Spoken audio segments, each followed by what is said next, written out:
Minute Auto. Aujourd'hui on parle de l'une des plus grandes courses de l'année, les 24 heures de Daytona. Allez, c'est parti pour le 6e épisode de la Minute Auto.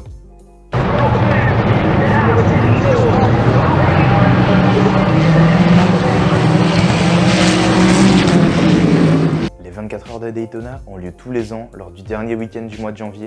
C'est l'une des épreuves d'endurance mythique avec les 24 heures du Mans et les 12 heures de Sebring.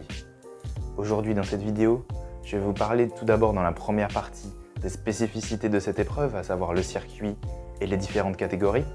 Puis, je vais vous parler des favoris et des outsiders qu'il faut suivre lors de cette édition 2021 afin que vous ne ratiez rien des 24 heures de Daytona.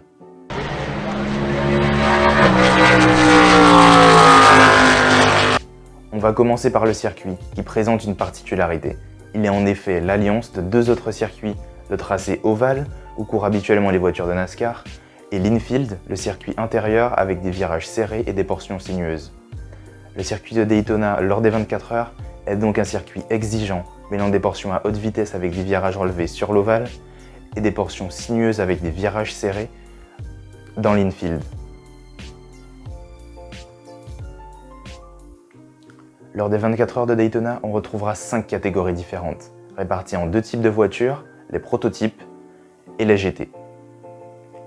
Du côté des prototypes, on retrouvera les DPI qui se disputeront la victoire au classement général, les LMP2 et enfin les LMP3 qui disputeront pour la première fois les 24 heures de Daytona. Du côté des GT, on retrouvera les GTLM et les GTD.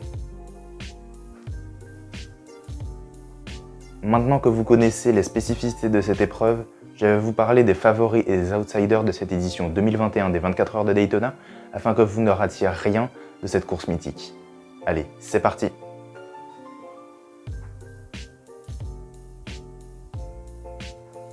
On commence par les DPI, les voitures qui se battront pour la victoire au classement général. On retrouve 7 voitures dans cette catégorie. Tous les équipages engagés sont compétitifs, avec que des pilotes d'envergure. Par exemple des anciens pilotes de Formule 1, comme Kevin Magnussen, Marcus Ericsson ou encore Juan Pablo Montoya. Des pilotes qui ont gagné les 24 heures du Mans, comme Sébastien Bourdet, Loïc Duval et Camille Kobayashi. On retrouvera également un équipage 100% tricolore, avec Loïc Duval, Sébastien Bourdet et Tristan Vautier qui courront sur une Cadillac DPI VR alignée par l'équipe JDC Miller Motorsport. Cette année, et c'est inédit, les places sur la grille de départ n'ont pas été déterminées par une qualification, mais par une course qualificative. Ainsi, l'équipage qui a remporté cette course s'élancera en premier lors des 24 heures de Daytona le 30 janvier 2021. La Cadillac numéro 31 du Whelen Engineering Racing pourra partir en pole position lors des 24 heures de Daytona. Elle a remporté la course qualificative disputée le 24 janvier.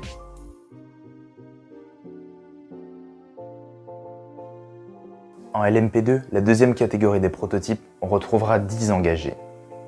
Ce sera une catégorie très disputée, avec des profils de pilotes très variés, allant du gentleman driver comme Ben Keating, aux pilotes expérimentés comme Nicolas Lapierre, qui a remporté 4 victoires aux 24 heures du Mans en LMP2. La victoire sera très disputée dans cette catégorie LMP2, il faudra suivre tous les équipages avec attention. Néanmoins, 3 pilotes font figure de favoris. Nicolas Lapierre sur la numéro 52, Loïc Duval sur la numéro 18 et Mathieu Vaxivière sur la numéro 8. Ces 3 pilotes très expérimentés en LMP2 seront de précieux atouts dans leur équipage afin de remporter les 24 heures de Daytona. Passons à la dernière catégorie des prototypes, les LMP3, qui feront cette année leur première apparition aux 24 heures de Daytona. C'est la catégorie la plus abordable du plateau, avec des voitures disponibles à seulement 150 000 €. Ainsi, des pilotes ont pu faire leur début en sport automobile grâce à ces coûts réduits. On retrouvera beaucoup de gentleman drivers, des pilotes qui payent pour courir en sport automobile dans cette catégorie. Avec 7 équipages, la victoire sera très disputée dans cette catégorie où les voitures sont très proches en termes de performance. Passons maintenant au GTLM, première catégorie des GT. On retrouvera 6 voitures engagées dans cette catégorie. Les pilotes engagés ne seront que des pilotes très expérimentés en GT. La lutte pour la victoire s'annonce donc très intéressante à suivre, avec des voitures très proches en termes de performance. Toutefois, on peut distinguer quelques favoris, notamment les deux Corvettes C8R du Corvette Racing. Celles-ci ont montré un rythme supérieur lors des séances d'essai et ont également signé un doublé lors de la course qualificative disputée le 24 janvier. Place maintenant à la dernière catégorie, et ce sera l'une des plus disputées, c'est le GTD.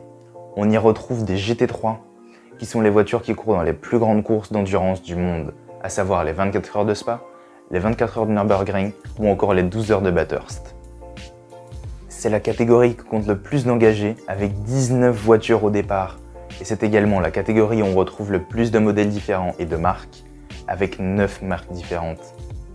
On retrouvera également des modèles peu vus en Europe lors des compétitions, avec la Lexus RCF GT3 et la Acura NSX GT3. La lutte pour la victoire s'annonce très intéressante dans cette catégorie, avec des pilotes qui font partie des meilleurs du monde.